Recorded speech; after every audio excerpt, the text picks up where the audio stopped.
He's got a good shotgun, though. This uncommon shotgun should be very fit for the occasion. Yeah, maybe, but we did see Sabtona's team in the end game, and I didn't see AussieAnticst. So this team, if this was a fight they had last game, they won it, but maybe it's a change up in the rotate, as right now Aussie's taking a bit of damage. He has those splashes, might need to get the team together before he uses them. Wouldn't want to have to waste that utility solo, as he gets a really solid 120 onto Slays there. So Auksie getting them, tried to go for the max damage finish as well, but unfortunately, or I guess fortunately, his teammate InQuins knocks out the other opponent. So it was a 3v2, and the numbers advantage comes out on top, but did that use what little material and loot they already had, Monster? Because they don't even have enough shield to fully recover from taking that fight now.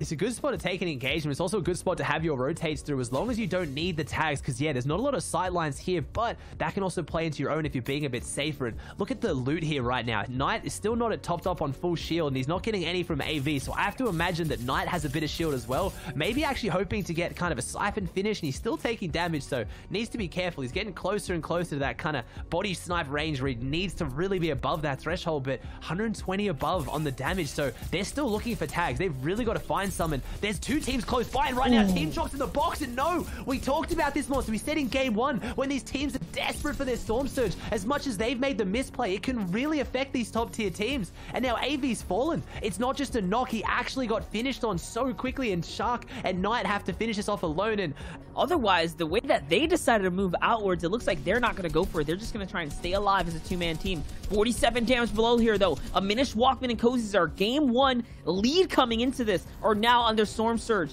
How is he going to be able to stay alive right now? He's trying to pop these heals. They need to fight, and finally, they do get above it just a little bit by taking this engagement here. So, luckily for them, they do live to see another day now, so long as they don't get dropped on by Beef, Apon, and Chimera off on the side.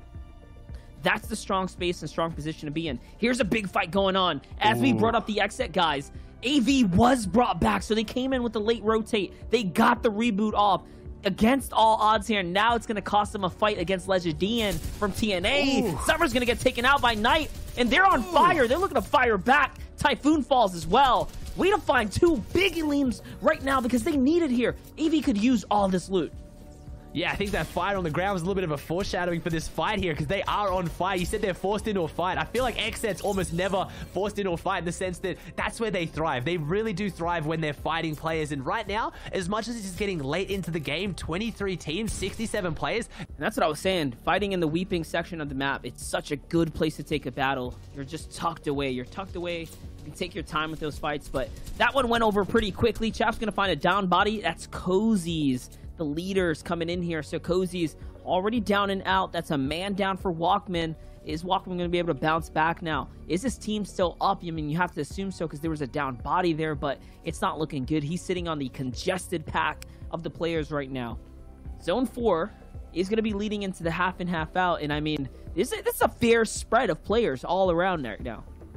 Yeah, it's a fair spread of players. It's kind of pulling back towards these mountains that are outside Lazy Lake, so we could see a bit of verticality in the zone. And the reason why I talk about that is because we've been building up this story of the low ground teams, and the more verticality, the less likely there is for a low ground team to really have that pop-off performance. It's when it gets nice and flat and it all goes downhill that things can go well, as it looks like Reverse Day and Miro. I see them there looking healthier. So last game, we had some of our big names fall around this point or earlier, Monster. They're all still in it. We have the big names, and this is what I wanted to see. We have Bully's team coming out of Doom's Domain with the loot. We have all of our caster and analyst picks still up and looking healthy, as AV now drops Carry again in the feed. This is going to be the game that I think, more so than game one, will really show who is going to come out on top today.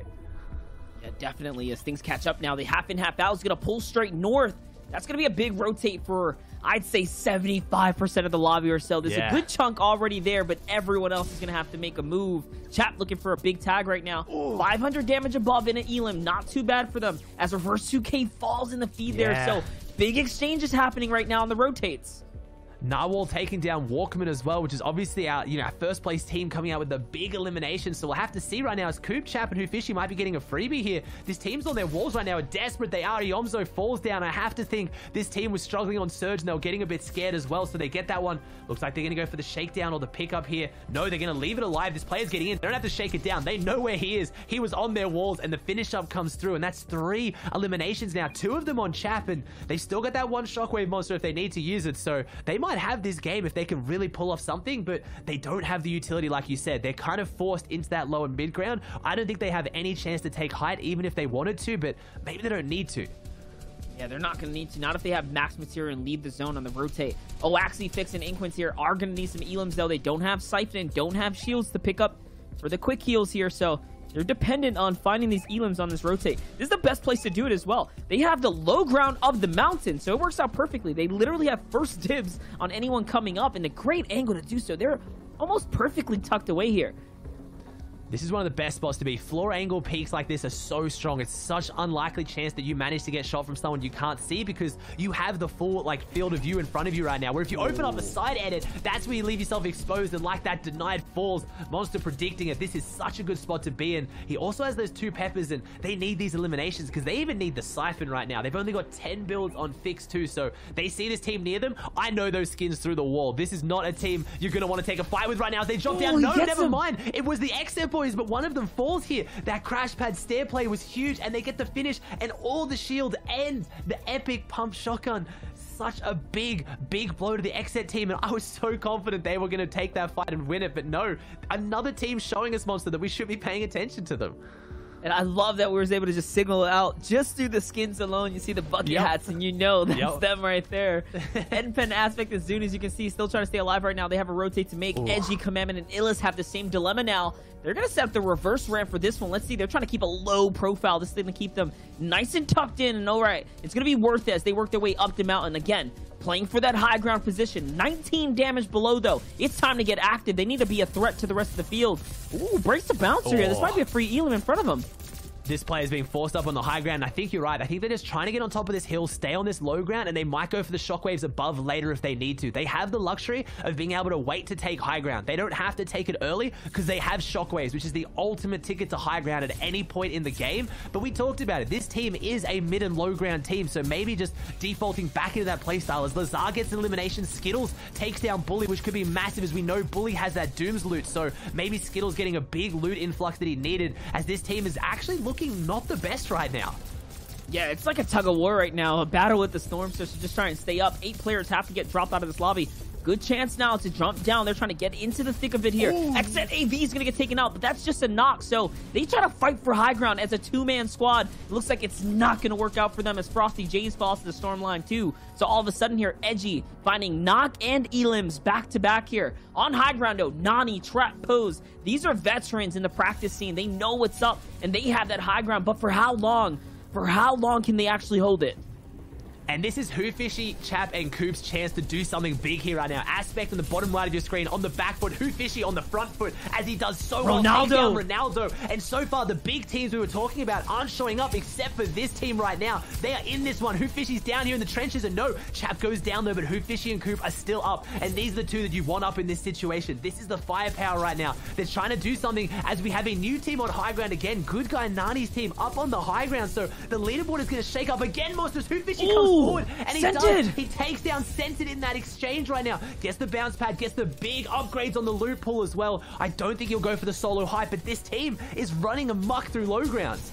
And manages to get with his teammate on the other side. Aspect running through the storm line right now is going to find his elims as well to stay alive as the last solo player of his squad too. So from the ruins, he's in ruins now, and he doesn't really have much to work with. Back with Hoofishy though. 6 elims for this team right now, leading the rotate, and he's managed to bounce back. The floppers and shields to put him right back in the game. What can him and Coop do? The firepower is here, and you know they can have the big follow-ups. Just take a look at the control in the rotates right now. It's the final zone. It's about to close here soon.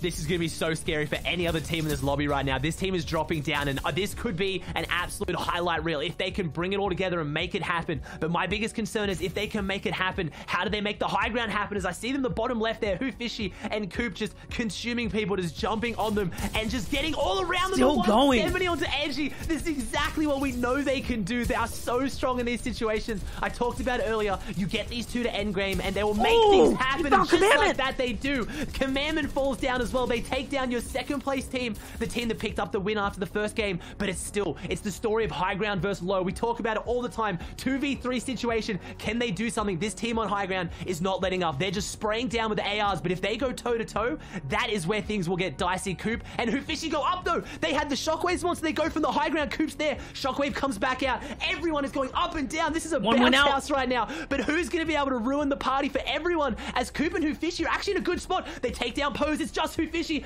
Does he go toe-to-toe trap? No he way! takes him out, but Zone takes him down, and unfortunately, Nani just getting Shockwaved out has the health advantage, but what a ridiculous game, Monster.